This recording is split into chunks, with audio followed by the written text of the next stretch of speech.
Thank you, Sasha. So this is the first time I'm here, so I'm just going to introduce myself very briefly.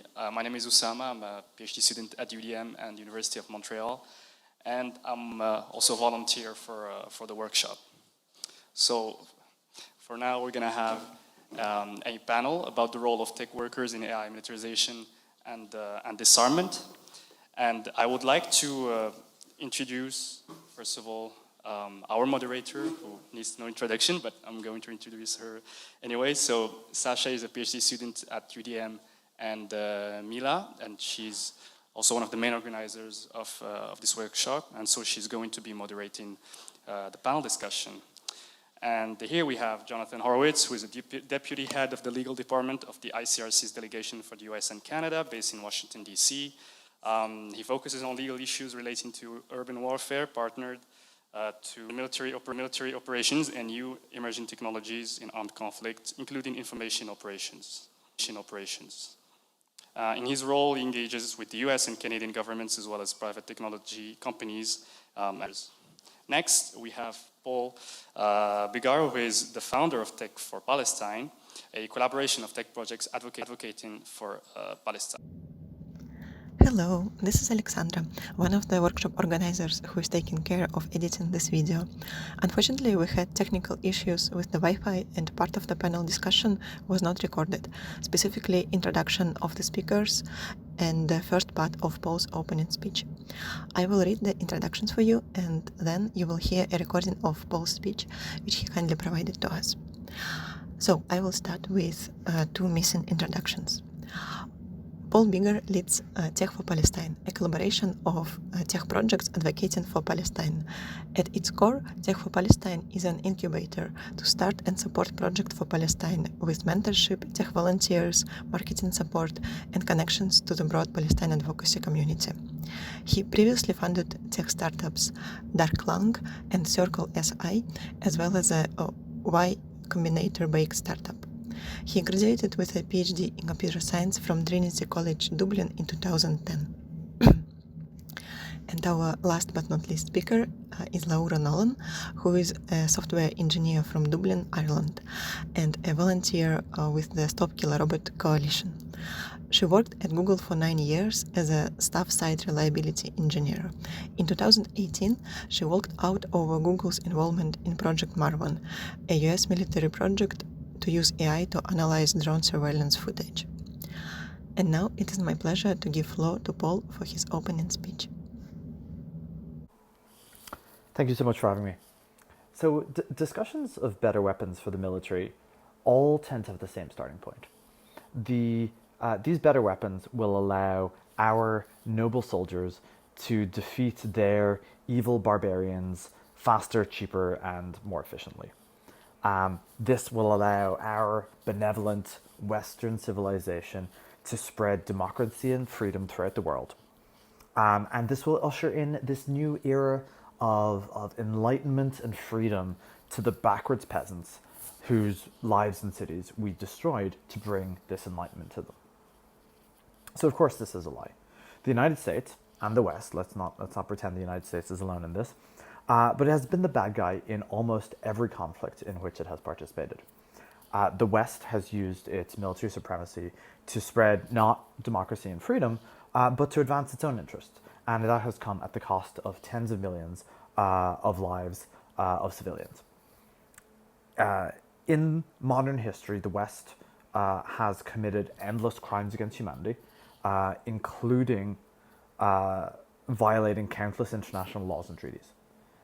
It has waged wars of aggression, proxy wars, blockades, coups, conquests, assassinations, and doing this, it has killed tens of millions of people, either directly or indirectly, including in, and I have to go to my list here, excuse me, Vietnam, Iraq, Afghanistan, Libya, Syria, Korea, Japan, the Philippines, Congo, Algeria, India, Namibia, Yemen, Lebanon, Guatemala, Chile, Nicaragua, El Salvador, Honduras, Argentina, Brazil, Bolivia, Haiti, Panama, Cuba, Venezuela, Dominican Republic, Colombia, Grenada, and of course Palestine.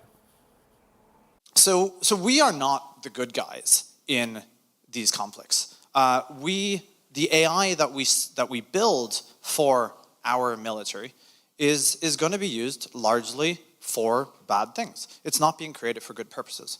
And a good example of this is in the genocide in Gaza today. So the Western policy is that our ally Israel, which is committing an internationally condemned genocide, which has been tried by the ICJ, whose leaders have been issued arrest warrants by the ICC. Our policy is that we, and by we, I know we're in Canada, but I largely referring to the United States, let's call it NATO or the West, we are supplying them with weapons while it commits war crimes, while it commits an apartheid that's been going on for 75 years, and while it commits. So Palestine is a very good context. There's unmanned drones that are flying above Gaza. There's sniper rifles attached to quadcopters, which are killing people daily. And in fact, there's even been reports coming out of refugee camps that these quadcopters with the sniper rifles have the sound of crying babies or screaming women coming out of them to have people coming up to them, and those people are then shot by the sniper rifles. So that is the sort of thing that we're dealing with. And AI is already being used in this conflict heavily. Lavender, which we read about, automated the genocide, automated the targeting of people that allowed 2,000-pound bombs to be dropped in densely populated civilian areas. These bombs were aimed at massive destruction and massive casualties and massive deaths of civilians. And we know that this is true because Israel had at its availability much smaller bombs and much more precise missiles, which it has used in other circumstances. So when we build AI weapons, we have to remember that we are not the good guy.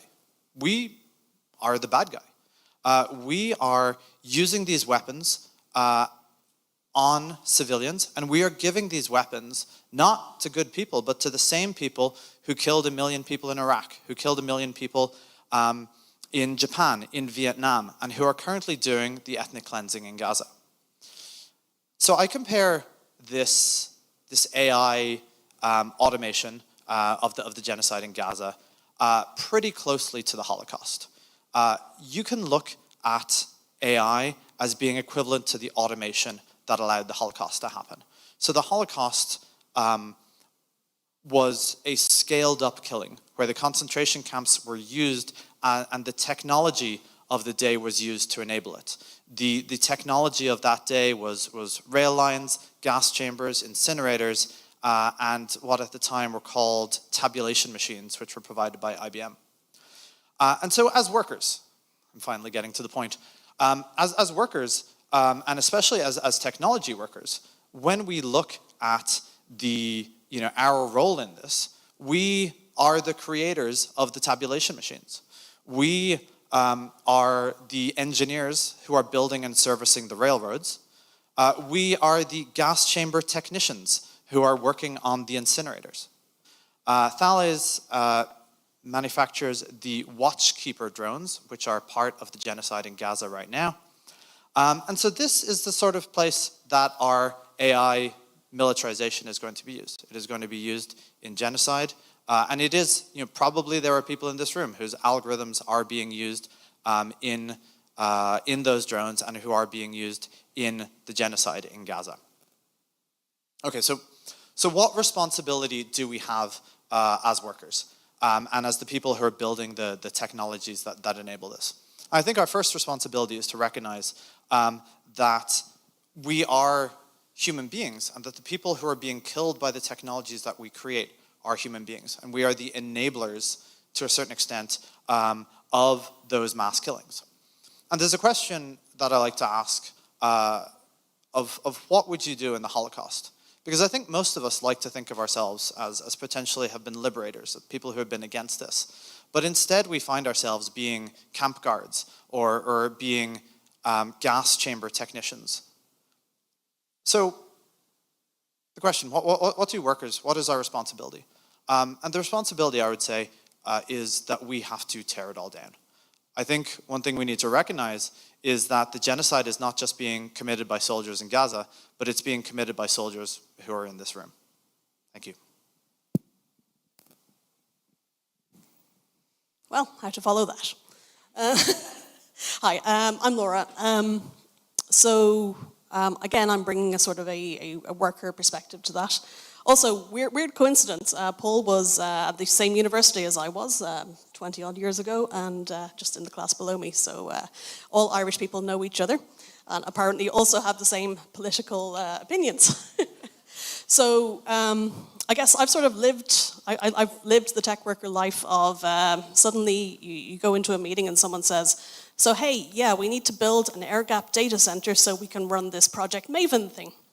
Well, what is this Project Maven thing? I asked innocently. Oh, it's this thing where we're doing the machine learning analysis of drone wide area motion imagery. This happened to me in 2017 during the first Trump administration. Super fun. I was working in Ireland at the time, but for Google. You probably heard of Google. I won't explain that. So there were a bunch of us that were, frankly, quite flabbergasted about this, because remember, this was an organization that said, don't be evil. And you would think that analyzing data so that a powerful military could blow people up in their homes would be worthy of at least a little bit of a question about whether it's evil, but apparently not. So there I was. I found out about this project that I was being asked to assist with.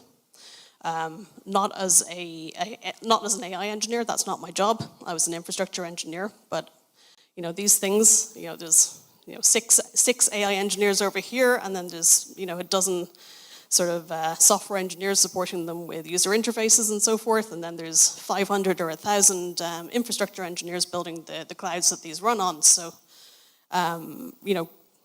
building on what Paul has said, it's not only you guys, the AI researchers in the room that need to think about these things. I think it is the industry more broadly. I was horrified. I was horrified at the idea that work that I did would contribute to the US drone war in the greater Middle East at the time. At that time and in the preceding couple of years, there were widespread drone strikes happening in about 6 countries, I believe at the time. Numerically, mostly in Pakistan, but in several other countries as well. The news was full of stories of innocent people being blown to bits. It was horrifying to look at that and to think that you're implicated in it. And I hope that people in this room can do things in their professional lives to avoid feeling implicated in that, because you won't sleep well. So I would like to highlight some additional harms. I agree with everything that Paul said. Obviously, I'm not going to stand here and say genocide, yes. But beyond that, there are other harms that we need to think about when we think about the impact of large data analysis and AI. Because, what is AI? It's a very fuzzy term. So I like to think about the impact of computing, of large data analysis and automated decision-making and analysis, rather than thinking about AI, just because AI is so diffuse. But one of the big ways that this plays out is where you're trying to do these kinds of activities, these big data-related activities, you need data. And this, in a war situation, a conflict situation, it boils down to a lot of surveillance. So you're talking about flying drones persistently over areas, doing this kind of very intensive surveillance, and this is happening in Gaza as well. And there's some things that flow from that are directly harmful in themselves.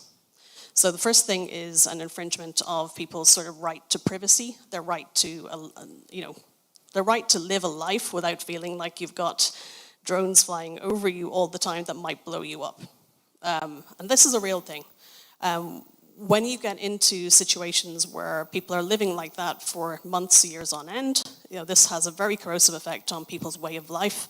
Children will be scared to go to school. People will be scared to, run their sort of the local politics of their communities. Maybe scared to go to work, scared to go out and do your normal economic activities. It's very disruptive to life, and this is obviously not as bad as the acute impact of war, of an acute conflict like we see in Gaza, but in its own way, over time, it's corrosive as well.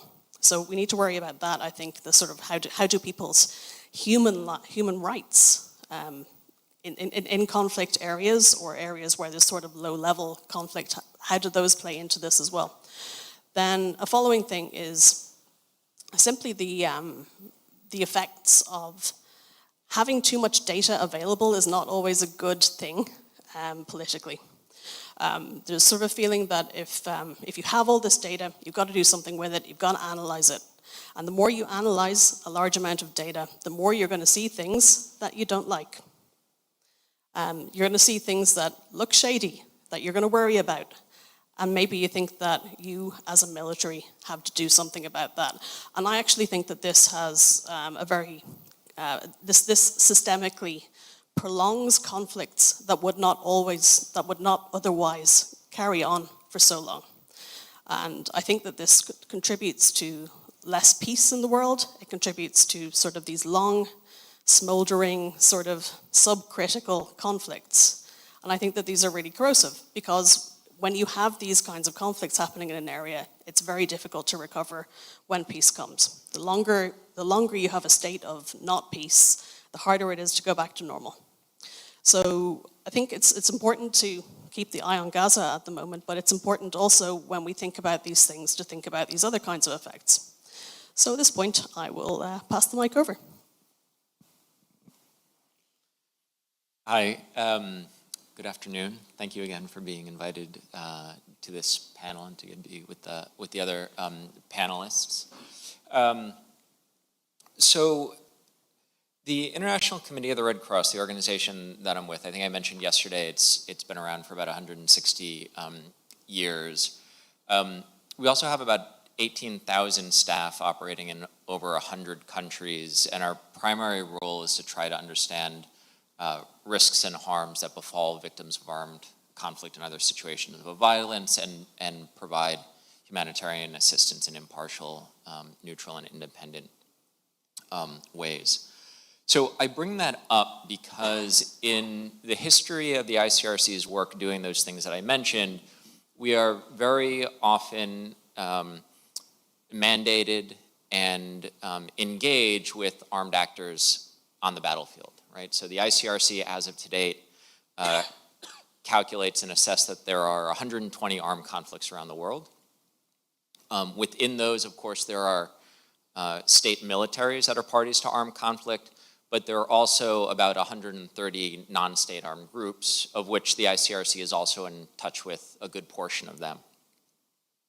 One of the things that we're finding to be not completely novel, but certainly increasing to the point that it feels a bit new, are tech companies either being influenced by, or perhaps more importantly, being able to influence the shape and contours of armed conflict. And that can happen in a number of different ways. And it's not only related to company workers that are working with regard to artificial intelligence, right? It can cut across issues of cyber capabilities, the creation of new weapon systems, autonomous weapon systems without artificial intelligence being included. And we're finding that this is a community that, given its relationship to armed conflict, given its relationship to battlefield realities, given its relationship to the influence it can have in the design and potential use of different weapon systems, or cyber tools and capabilities that technically may not constitute a quote-unquote weapon system based on the domestic system that some might be working in, that it's a community that increasingly the ICRC is finding it valuable to discuss with them the rules of international humanitarian law for reasons that I discussed yesterday, for 3 or 4 different reasons. One is that, made clear from the Nuremberg trials, you can have individuals, you can have civilians who must comply with rules of international humanitarian law, and if they don't comply with certain rules of international humanitarian law, they can be charged with war crimes. So, the more civilians you have providing support to belligerents in armed conflict, the more discussions have to be had to ensure that those civilians, in this case we're talking about technology workers, understand the rules of international humanitarian law so that they comply with them. This isn't to, increase your heart rates or raise your heart beats. It's to say a simple fact. If you're providing support to a party to an armed conflict, you need to know what the rules of international humanitarian law are. And as a legal matter, if not a moral matter, and a humanitarian matter, you must comply with them, right? One of the reasons that we find this so important is because states have obligations to review their weapon systems. The US government does it through 300.09 on autonomy in weapon systems, but it also has a long tradition of reviewing its weapon systems that don't have AI or autonomy in them. Additional Protocol 1, which is part of international humanitarian law, has a specific rule, Article 36, that requires parties to the additional protocol to review means, methods, and weapons of warfare to ensure that they are not inherently indiscriminate or their regular use would violate international humanitarian law. It was already discussed today, I think by Paul, but it may have been someone else, sorry. Paul. I'll attribute a lot of other things that you said to helpful remarks. That what used to be weapon manufacturing that would take place within closely connected military research and development communities is now finding a home within the private sector, room for misunderstanding and heightened risks of harm. Whereas I think in a community like this, we can try to break down some of those bridges and barriers. So thank you for the opportunity. Thank you. Thank you so much, Jonathan. Thank you so much, all our panelists, for sharing your perspective, which I can sense coming from deep expertise and also deep from your heart. Thank you so much for bringing all the points which you brought. I would like to continue elaborating on this, on the role of the tech workers from the perspective, which I really like in the modern philosophy, to think about injustice in a broad way and use the terminology of implicated subjects. And I will elaborate a bit more what I mean. So in general rhetoric, we very often talk about different injustices like oppression or genocide and the Holocaust in terms of perpetrators and victims.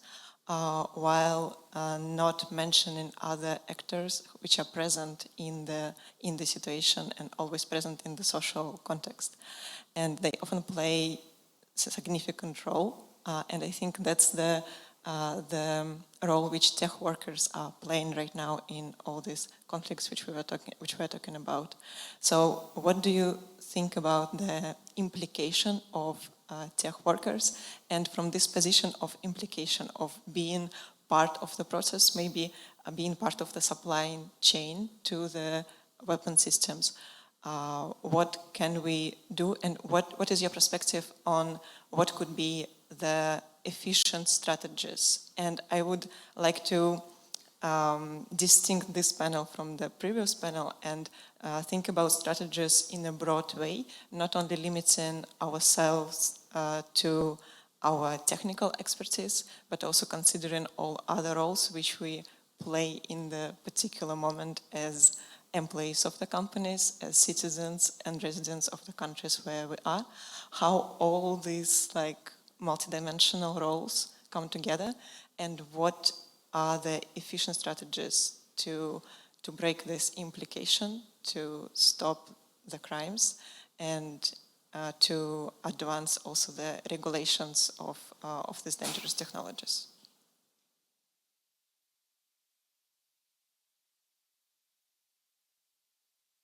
So when we're looking at that, we have to recognize that there's systems, and there's sort of political and labor systems that are involved in it, because tech workers right now are at the least empowered they have ever been. There has been a broad movement over the last few years of mass layoffs and a zeitgeist of you don't need all these troublesome employees who are going to bring up DEI considerations or Black Lives Matter or the war in Gaza. And there has been a takeover in the tech world in particular of right-wing sort of national security zealots who are very much involved in the sort of the companies that you're talking about. I'm sure, you know, Anduril, Palantir, but, you know, increasingly we see very famous venture capitalists who are sort of set the direction in the tech world a lot in Silicon Valley. Peter Thiel, Mark Andreessen are good examples of this, and who are driving things in the direction where not only are they pro-military, but they are taking a lot of the power away from workers in a very sort of deliberate effect. So when we're looking at like what change can we do to change that, the threshold for worker involvement gets a lot higher. You need to have a lot more workers to be able to have the same power that they used to have even 4 or 5 years ago. And those workers need to be a lot more confident in the sort of the systemic powers that they're trying to resist, and they need to also come together in a way that they haven't really been able to come together yet, and really in a sort of a cross-industry fashion, because at the moment every organization that's working for this is sort of siloed, working on their own side of things, and are in a position of minimal power to sort of affect that change. Yep. I'll add to that. I agree with all of that. The last 3 years have been extremely rough in the industry, and jobs are more difficult to find, and I think the risk of potentially being blackballed if you're seen as a troublemaker, it exists now, or certainly being blackballed from the big tech companies.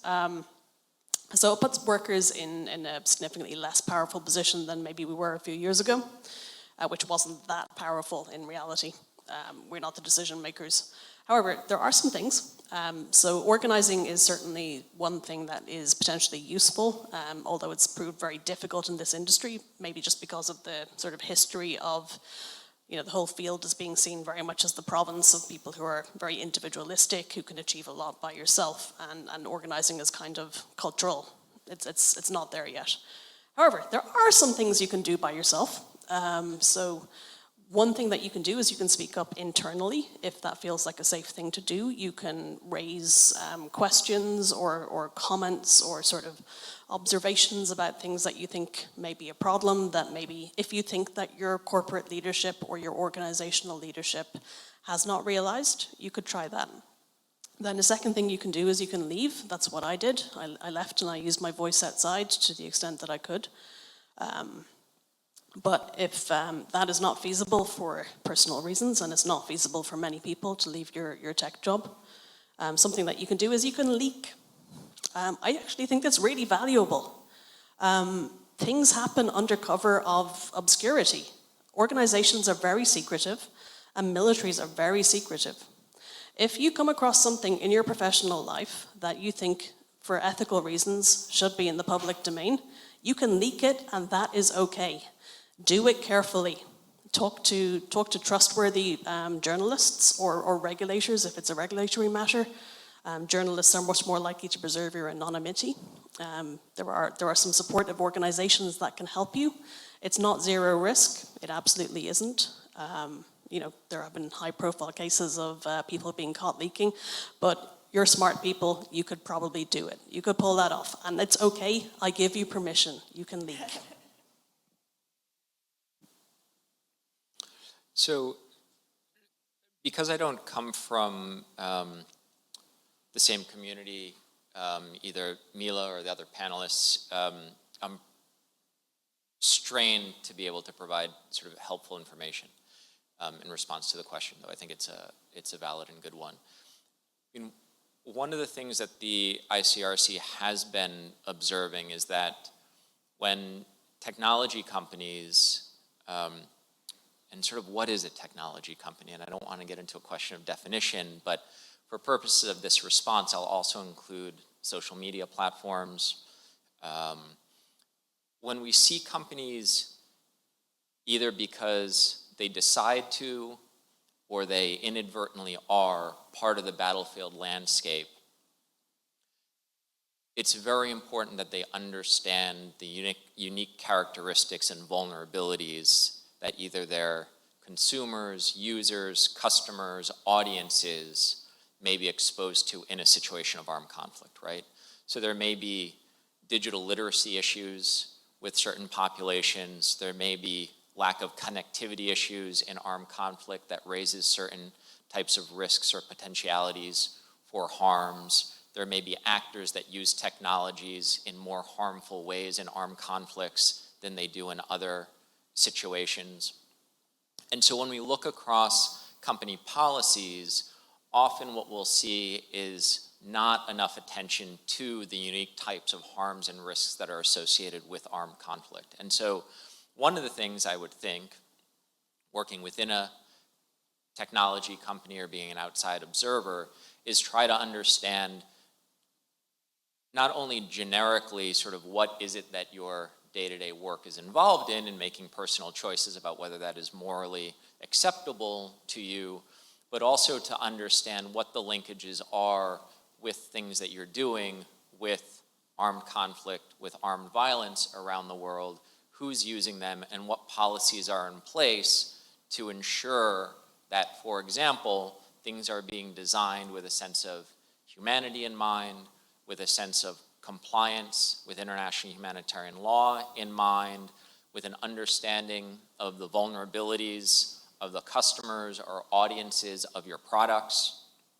And I think that as an initial starting point is one that's very beneficial, especially after we saw some of the research yesterday around different portions of communities that are designing technology that may not instinctually think about how their technologies would be used, who would they be used by, and what they would be used for. I think those are all open questions, and they exist across the professional landscape, whether it's at the executive level, middle management, or quote-unquote lower-level workers just carrying out the tasks that they've been assigned to do at any day. And I think those are all responsible issues or questions that could be asked. I think where things become more interesting is when companies do carry out those conflict-related risk assessments in whatever form that they do. And there's a lot of work around business and human rights, and how those assessments are made and how there's supposed to be a heightened due diligence in situations of armed conflict when thinking about human rights assessments and risks. But once an assessment is done, thinking creatively, either from a policy perspective or from technology perspective, how to mitigate those risks, right? So that could be through the reduction of repropagation of harmful content on social media platforms. It could be around the segregation, what the ICRC is referring to as the segregation or separation, either at a physical, logical, or policy level, when it comes to what is often regarded colloquially as dual-use technologies, right, where the military uses the technology and the civilians are using the same technology. So if that technology is attacked because of its military use, that also is harmful to the civilian users. Are there ways technologically to segregate or separate the civilian users from the military users in a way to try to safeguard those harms? It's going to be industry and sector specific, right? The space sector, cloud computing service, social media platforms, they're going to require imagination and problem solving at the technical, whether again, physical, logical, or at the policy level. But it's a challenge that the ICRC is starting to put out to communities like this one to get the next generation of people who are going to be asked to be engaged in these issues, and if they decide to be engaged in these issues, to think critically about how to design things in a way that takes into account the risks and harms that armed conflict can bring to civilians, civilian populations, and others through technological uses. Thank you. Thank you so much for all your comments. And actually, I want to follow up on what Jonathan just said about dual use, like inherent dual use of technologies. And I'm particularly curious about the legal side of the question. If the technology, and I would also maybe refer to some fundamental algorithms which we are developing here in the institutions like Mila and other universities, when these fundamental algorithms are being used, applied in the downstream applications for some harmful purposes, violating international humanitarian law and other regulations. Are there any legal liability on the institutions which has developed the the fundamental aspects of the technology? So I'm not going to know the answer to the question because of my technological limitations. But I'll provide you at least with a legal framework that I'll let all of you imagine what the more technologically advanced or correct answer would be. The legal answer is that if you have an object that qualifies as a military object, it's a two-pronged test. It's its nature, location, purpose, or use makes an effective military contribution, and its destruction, damage, or neutralization provides a direct and concrete military advantage. Okay. You can have a system, I'll use the word system, that is run by an algorithm that is used by civilians, that is also used by militaries, that meets that definition. Like GPS, like a satellite that provides targeting imagery for a military, that also provides weather assistance or emergency communication services for civilians. That satellite could constitute a military objective. This is one of the reasons we're thinking about issues of segregation, separation, isolation. Are there ways to try to minimize the harm to civilians when someone, whether it's a company or whether it's a government, has designed a piece of technology in peacetime that makes sense, maybe because of resiliency, efficiency, financial cost reasons, but in wartime, you're now dealing with a new framework, a new paradigm of uses of violence, uses of force. And so what that ultimately means is that, and we don't have to think about the world of technology or the digital landscape or the digital environment to understand this, right? You look at the increased urbanization of warfare today, you see the increased digitalization of essential services and critical infrastructure that is relied on both by civilians and militaries. You look at buildings that may be relied on both by civilians or militaries, bridges, roads, etc., and you see mass destruction occurring.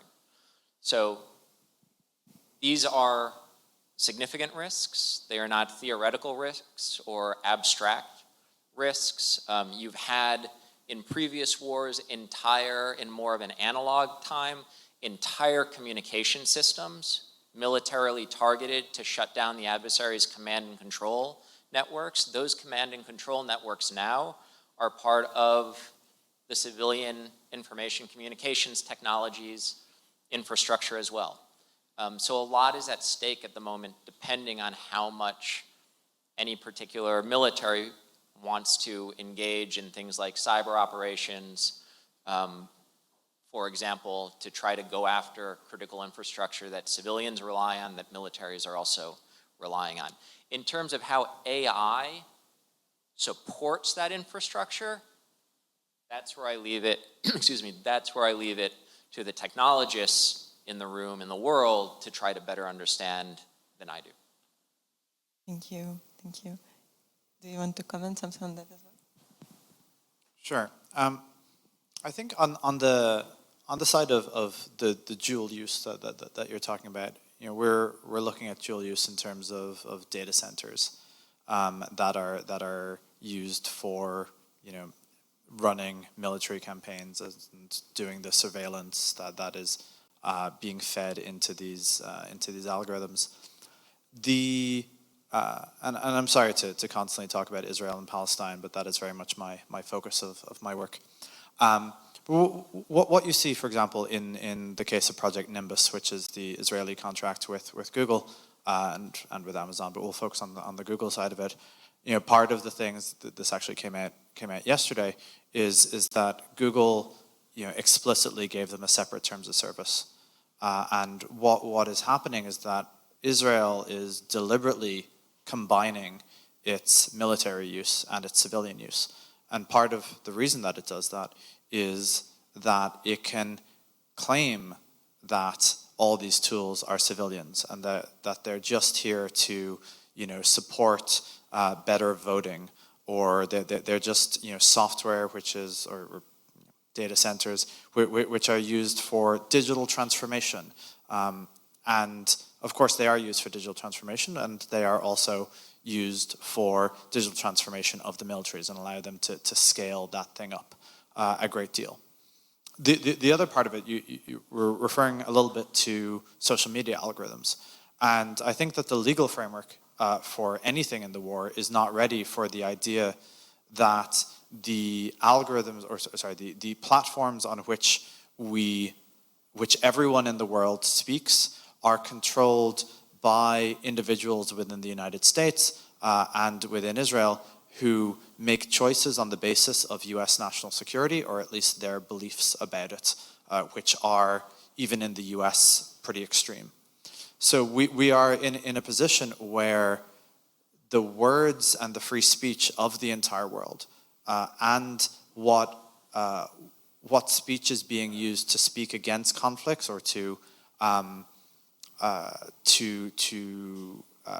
create awareness of conflicts is actually subordinate to the militaries or at least to the entities, the states that are directly involved in that conflict. And I don't think that we really have this sort of like framework in mind where we can hold social media, where there's any sort of like legal framework for saying, well, social media companies actually have to allow, the voices of the oppressed or of the resistance to have the same leg as, let's say, the Israeli state media is given.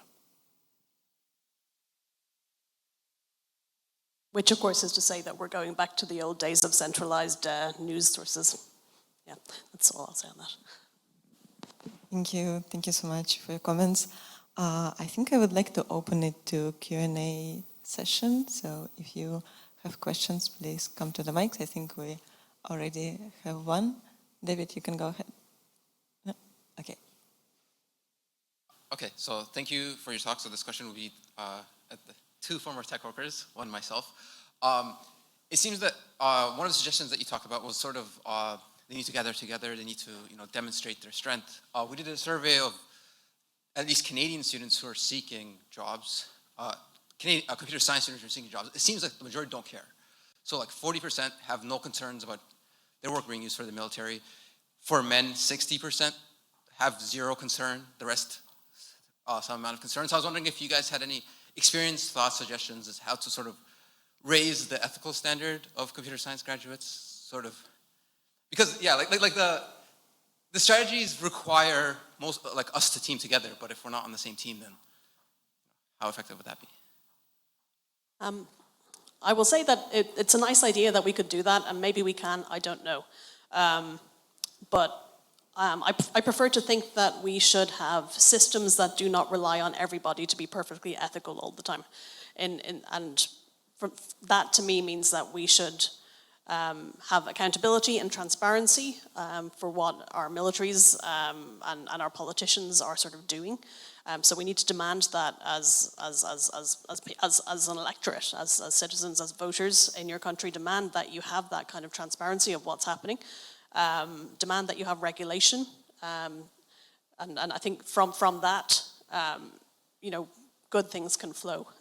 Whereas expecting every tech worker to be perfectly ethical all the time will not work.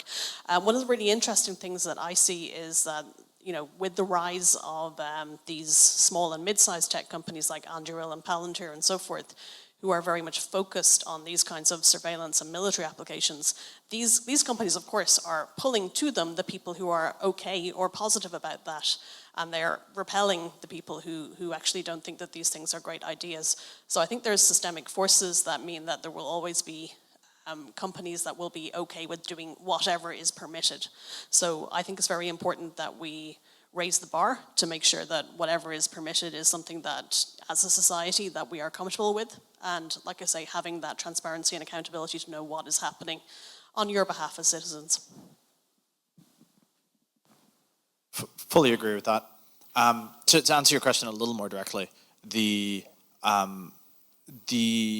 student movement in the US and around the world is one of the largest movements for social good. It is very often the case that that students, as a broad cross-section, do actually understand the historical and social context in which the work that they do later in life is informed. But I think also from my experience with these is that computer science students are not particularly well represented there. Neither are, for example, finance students. And so there is definitely a case where we're having a lot of, sort of like humanities students who know the right thing, and the message maybe not permeating as broadly as possible. I think that was changing a little bit, and this is, I think, one of the reasons that the US is banning TikTok, because it was one of the tools by which the younger generation was educating themselves more broadly. So, in answer to your question, I mean, we could say make computer science students take a history class, but I think it would also be very beneficial to just take the existing movement that's happening, which is the student movement, and giving them the support and capabilities to reach a much wider range of students.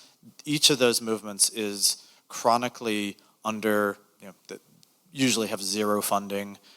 They're under great pressure themselves from administration, from people who, politicians who are trying to push back. And so they need our support in, whatever community you're in. Here I know there's McGill, for example, and I know a bunch of people at McGill who have been under great pressure from administration. They need that support to be able to bring that message much more broadly, which is going to be the important thing in getting ethics into the hands of people who like to think about code more than anything else. Thank you.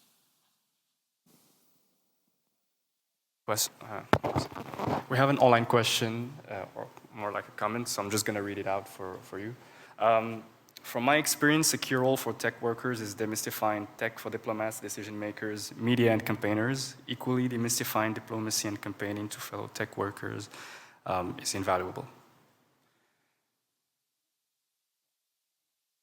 Somebody wants to react to that?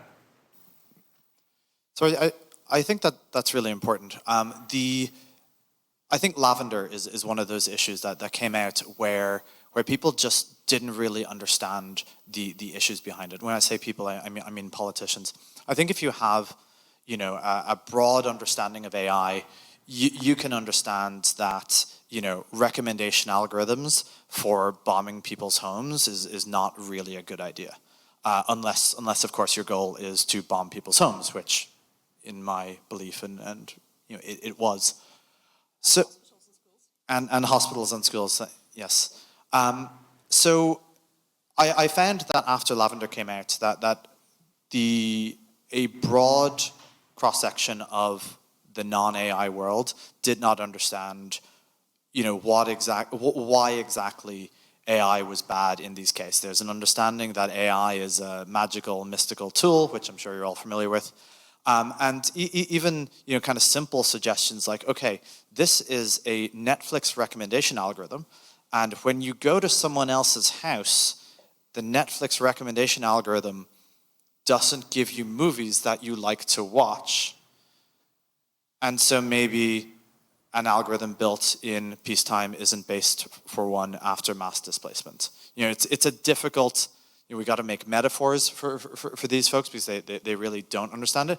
But I think that there isn't a sufficient movement from people with, you know, a end-to-end understanding of what AI means and what these, you know, tokenized speech generators are doing to be brought, you know, that needs to be brought to people who, you know, across like civil society, because honestly, AI is like, it's not that complicated, but only if we bridge it for those folks. Yeah, I will say there's a lot of fields that need to be connected to make sense of this whole puzzle. It's the technology side, but it's also the side of, you know, how does actually warfare work? That's important as well. There's ethics and human factors, I think, is a huge. We had a lot of that in the talk about nuclear stuff there. You know, sort of how do we make sure that humans stay engaged in processes when technology starts to take them over? So I think it's not even just connecting tech and AI and diplomats. It's connecting the dots between a whole bunch of different fields. We have a question from the audience here. Sure. Hi. This is primarily aimed towards Jonathan, but like any of y'all could take it. Basically, sort of building on the point about dual using of technology, infrastructure, and just from my perspective, like a certain amount of just like kind of the militarization of like civilian industry, specifically around like software and other quote unquote tech fields, especially artificial intelligence. Like I look at what's happening there and I can't escape the feeling that like there's a lot of both people and corporations sort of jumping in enthusiastically into that sort of dual use military civil you know, role, and maybe not fully understanding the consequences of doing that. And so I'm you know, I'd like to ask you to like speculate a little bit, if you will, like sort of where is this going? Because like is you know, is there going to be a reckoning at some point where the consequences of, you know, sort of tying, say like, you know, every major quote unquote AI company does military business and like hosts it on their servers, their products are all actually dual use rather than just you know, possibly dual use. Like, is there going to be a reckoning around that? Is that going to have consequences both, you know, for those companies and, you know, for the world? Like, where do we go? Is this going to come to a head, or is this just like the new state of affairs where like everything is, you know, joint civil military forever?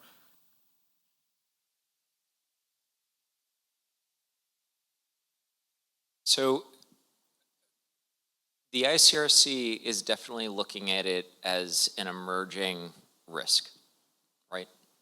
And again, the urbanization of warfare, whether there is advanced technology that is holding together those urban areas or not, produces significant risk and potential for death and destruction of civilians that live in urban areas where there's war fighting going on. The fact that people living in urbanized areas are so dependent on digital infrastructure for those essential services I mentioned before, but many others, including transportation, manufacturing, access to food, fuel, etc., the running of ports, that just increases the ICRC's concern about the humanitarian consequences of what happens when you add something like military cyber operations into the equation of urban warfare, for example.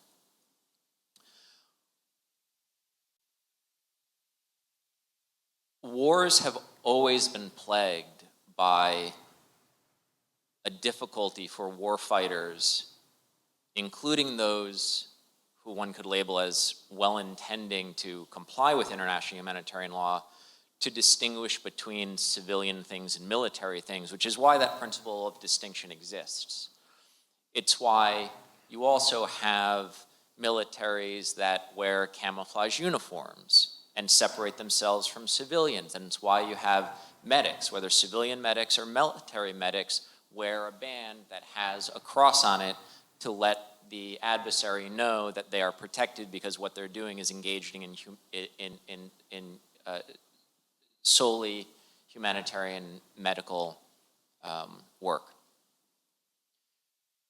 The increased discussion around things like total defense, the increased discussion around how technology companies can support military priorities in any state around the world, is not specific to any government, as I already mentioned, only increases the difficulty in being able to distinguish between things military and things civilian. So it's not just in the physical world now, it's now in the digital world, right? It's one of the reasons the ICRC is pursuing this notion of a digital emblem, the idea where you can mark the digital assets of national societies, the ICRC, military and civilian medical missions to ensure that adversaries who are in the middle of a war using cyber capabilities will be able to understand what digital assets belong to protected medical entities. I think it's a conversation that requires a lot of hard thinking, and I think first and foremost it requires a conversation like this one to say, yeah, this is a potential problem. This does pose significant risks, the way that we're talking about cyber capabilities right now, but in terms of cyber tools and capabilities, the way they operate, the way that it can be used, how they're used against digital infrastructure that's being relied on both by militaries and civilians. There needs to be compliance with the rules of taking all feasible precautions to minimize civilian harm, and even if a factory that's making munitions is a military objective, if there are civilians in that factory, you still can't attack it if it's going to be disproportionate. There are still rules in international humanitarian law. But yeah, I mean, we're very concerned about where this would lead, because it becomes very hard for adversaries to know what is civilian and what's not, how to assess that. And when that happens, the main people that get harmed are ultimately civilians in the civilian population. And people, including those in this room and those like us, in particular in this case, is, we're the tech workers, we're the ones in the dual use circumstance. That sort of Damocles falls on us. It's not exclusively, of course, but that's a new phenomenon, and I don't think people have reckoned with that at all. I would like to add a couple of perspectives. One from, I guess, my study of military history, which is that things have always been dual use. I mean, bridges, railroads, all sorts of things for hundreds of years. So it's not new. It's simply another aspect to an old problem. The second thing I would add is that organizations who are providing critical services, and I'm thinking things like hospitals, emergency services, even things like the payment system. We know that technology is not completely reliable. We're only 6 months ago we had that less than 6 months ago we had CrowdStrike. It's probably not going to hold the title of the biggest software outage in the world for all time. That one was resolved relatively fast, actually. We should, as a society in general, not just for military reasons, we should be prepared for outages of digital systems. And I think what that means is that the people who are running critical infrastructure like hospitals should actually have preparedness plans for that software going away for a while. And many of them do. And I think that's something that is very much that's something that we should expect. And it's not only for military reasons, it's for all sorts of outages, cyber attacks, many reasons. Thank you. Let's maybe Thank you back very to much. Thank you, Riley. I just want to read the most upvoted comment from the online questions, which says, thanks so much for standing up to oppression and for speaking about Gaza. You set an example and you're an inspiration to take action in whichever way we can.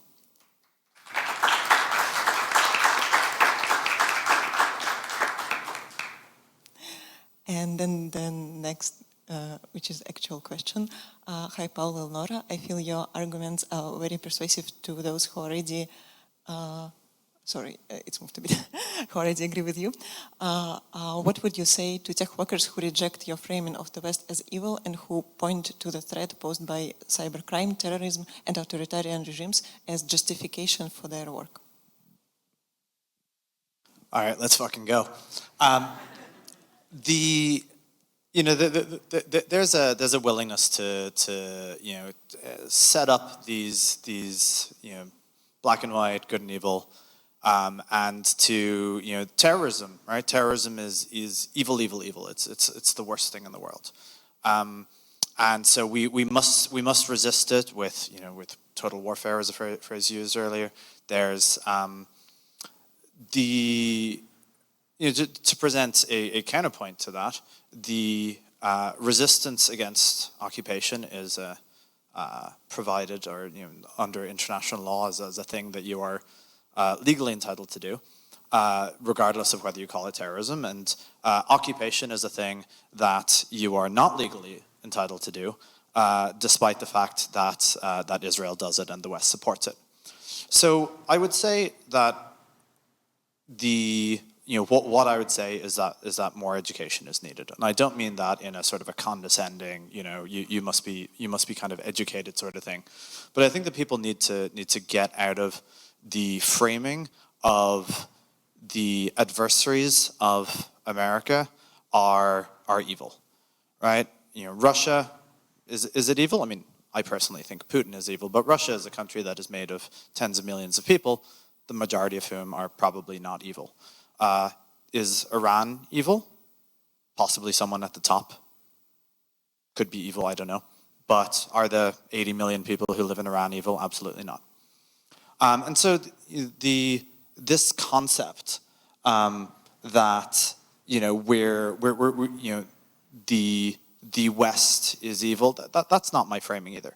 I'm not saying that the West is necessarily evil, because the West is made up of 5 billion people, nearly 2 billion people, who for the most part are not evil, who for the most part are not supportive of the US's policies, who do not want to see a genocide happening. The majority of people, including tech workers, actually are against the kind of thing that their companies are doing. And so taking it back to the framework, what would I say to tech workers who reject my characterization of the West as being evil? And it's like, this isn't really a case where great evil is occurring, but it's not really a case of they're evil and we're good. It is a case where, quite honestly, an awful lot of people are bad, and it is the civilians who are getting the brunt of it. And the reason that we want to tone down this use of AI and this use of militarization and this use of military conflicts is because civilians are getting killed. Add a couple of points. Cybercrime, yes, please fight cybercrime. No problems with that. Terrorism. Terrorism is a very loaded word, very complex word, very complex concepts. I will say that in the US's lengthy fight against terror post 9/11, the most effective measures were in fact financial sanctions. And I will say that it can be considered a criminal matter and not necessarily something where you have to take out your JDAMs. Then for the third point was authoritarian regimes. People have watched too much Star Wars. You do not topple the empire and then your people rejoice and like little teddy bears are dancing and everything is happily ever after. It's really better if the people living under the authoritarian regime can change their own regime. Changing regimes from the outside, generally a bad idea. And will hurt a lot of civilians.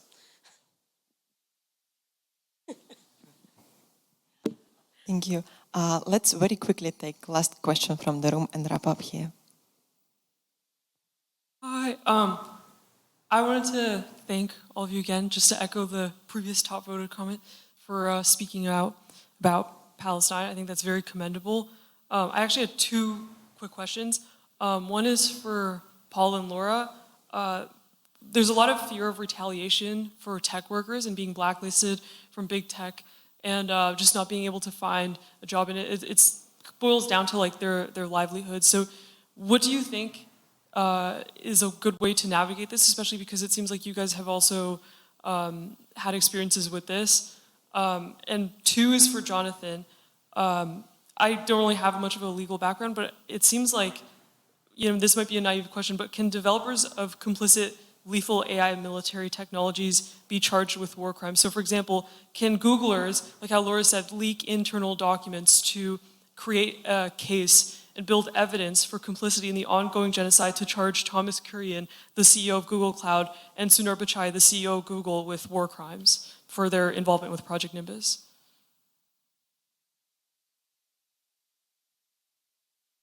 So I'm dying to hear the answer to part two of the question, but I suppose I'll do part one first.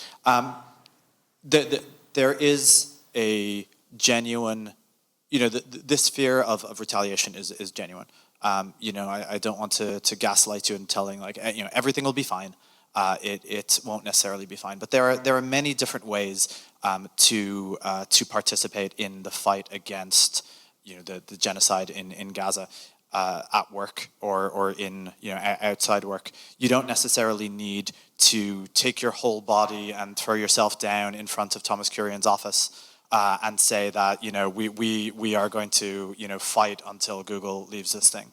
At a lot of the tech companies, the people that we work with are insiders who are fighting internally, which necessitates that they fight less vocally, that they are less aggressive in their strategies, but they are a key part of the movement. As Laura said, people leak things, and we need people to stay at jobs so that they can leak things. A lot of the narratives that we've been able to put out at Tech for Palestine and that we're involved with in the sort of digital rights kind of side of things is people who work at tech companies who spoke anonymously to people outside it who are able to take those stories.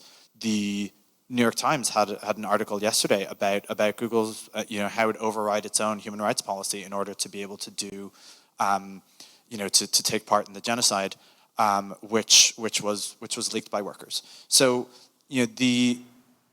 I think because we're in such a social media world, we think that in order to fight back, we must, the starting point is to declare war on our Instagram account, or to take that. But you can do it in much smaller steps. At Tech for Palestine, not to plug my own organization, but one of the things we do is essentially identity laundering, where people are going to their regular jobs at their regular complicit organizations, and they're trying to do a small bit internally, but they're volunteering at organizations with their labor to help put forward pro-Palestine initiatives.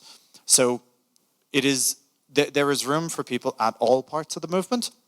Certainly, people being as loud and full-throated as possible is a necessary part of it, but so too are insiders who are there. When we accuse Google of doing something, there needs to be someone inside Google who says, I told you so. Here's the 40-point plan that I put together to address this sort of existential risk that is coming from the outside, and now that it's here, I have the plan, let's go on this. So we need people at all parts of this.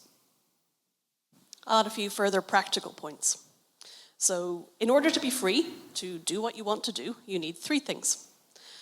First off, you need permanent permission to live wherever you are living that does not depend on your job, and I realize that is more difficult for more people in more places than others, but that's a necessary first step so that you're not dependent on your employer for where you need to live. Secondly, you need an emergency fund to cover you for a little while, and then thirdly, you need, and there are so many opportunities to do this, you need a way that you can work independently or freelance or contract and make enough money to live on, which is not that hard in tech. There are a lot of niches, particularly for jobbing AI engineers, I would think.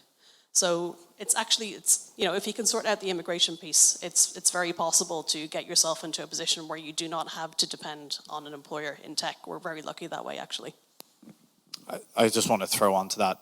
Yeah, if your AI workers have job opportunities that are far, far greater than almost anyone that's out there in the tech industry. The only people who aren't getting laid off is the AI part of the world. So you're maybe much safer than you imagine. Though if you get fired, wasn't me. Actually, one further addendum. I was worried about this because I left Google and I talked to the New York Times and the Guardian and the BBC and God knows who about it. And I thought that would probably be bad for me when I went out to look for my next job. Actually, it was fine. Wasn't a problem. So don't be so scared. It's okay. So to answer your question, and I think all of you may have noticed as the ICRC, we don't speak about specific contexts publicly. We reserve that for confidential bilateral dialogues that we have with parties to an armed conflict. And we also don't make pronouncement on specific facts or, for that matter, companies and their involvement or not, or different individuals. It does allow me, however, your question, to plug a recent piece of guidance that the ICRC put out that's called Private. We have really exciting titles for things we put out. Private Businesses in Armed Conflict, an Introduction to Relevant Rules of International Humanitarian Law. And what you'll find in there are different ways that individuals under international law and potentially companies under domestic laws, depending on the domestic legal system, can and have been held accountable for involvement in war crimes, depending on different modes of liability, right? Whether or not an individual, for example, is aiding and abetting or directly participating. So it's to say that there are frameworks out there that will all be context and fact dependent. And for the immediate sort of answer to your question from a legal theoretical perspective, I would direct you towards that publication that the ICRC recently put out, which is an update to something that we had put out years and years ago. It's not directed specifically at the tech company community. It is generic to the corporate sector, to businesses that are in some way associated with armed conflicts. But I think it's probably the best resource for you to look at for a more detailed answer to your question without me needing to get into specific facts and details like that. But thank you. Perfect, thank you. Let's give another round of applause to our panelists and moderator.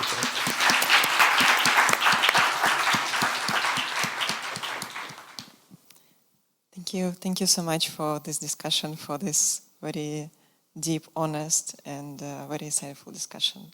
Yeah, as a student who is also experiencing some of the things which you mentioned in this discussion, I really appreciate everything what you shared.